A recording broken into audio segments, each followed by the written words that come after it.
யோ, அந்த கடைக்காரன் மறுபடியும் அவங்க ஆளுங்களை கூட்டிகிட்டு வந்துட்டு இருக்கான்யா. கையில் காசு இருக்கும் போதே போய் கொடுன்னு சொன்னேன். நான் சொல்கிறது எதையுமே கேட்காம இந்த ஃபோனை வேற வாங்கிட்டு வந்திருக்க. அவனுங்க வரானுங்க, இப்போ என்ன பண்ணுறது? கூல், அன்னைக்கு சொன்னது தான் இன்னைக்கும். டேய் தெனாலி,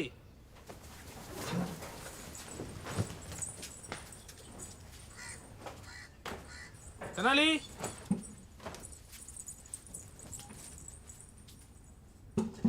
டேய் தெனாலி இருக்கியா?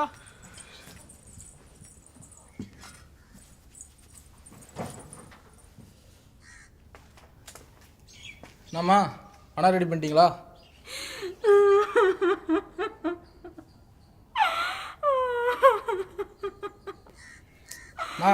என்ன நடந்துச்சு நடந்துட்டு இருக்க? காசு தானே கேட்டேன்.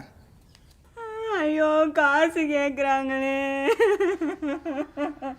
என்னம்மா நீ தானே வாரத்தை வர வந்து வாங்கிக்க சொன்ன. இருக்கிற கடனெல்லாம் அடைச்சிட்டு நிம்மதியாக இருக்கலாம்னு சொன்னியே, இப்போ ஒரேடியாக படுத்திருக்கியே. பாரு, சும்மா கடுப்பை கிளப்பிட்டு இருக்காத. எதுக்கு இப்போ என்ன நடந்துச்சு நான் பாரு வச்சுட்டு இருக்க?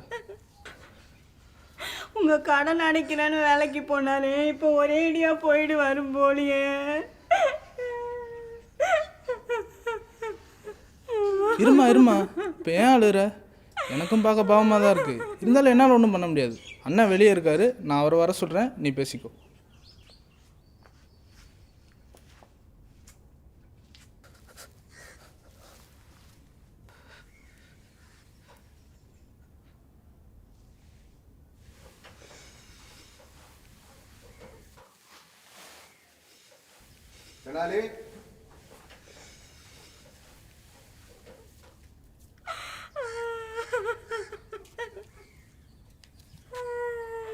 என்னம்மா தெனாலிக்கு என்னாச்சு?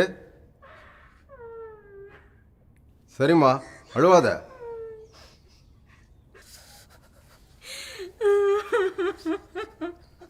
தங்கம் தங்கம், வேற கொஞ்சம் ஆஃப் பண்ணடி.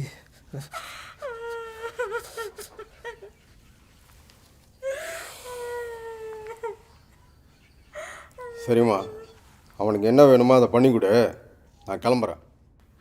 ஒரு உதவி மட்டும் பண்ணுங்கண்ணே. சொல்லுமா.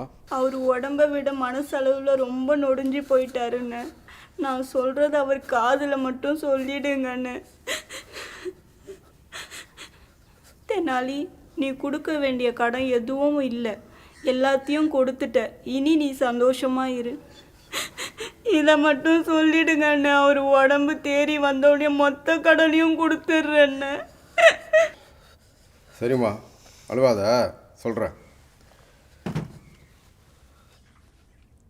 தெனாலி, நீ எனக்கு தர வேண்டிய கடனெல்லாம் கொடுத்துட்ட.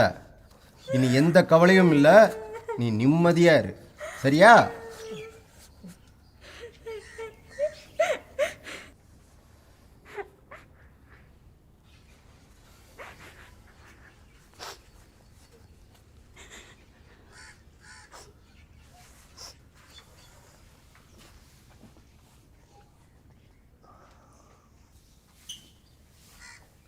பார்த்தியா, நான் சொன்ன ஒர்க் அவுட் ஆச்சா?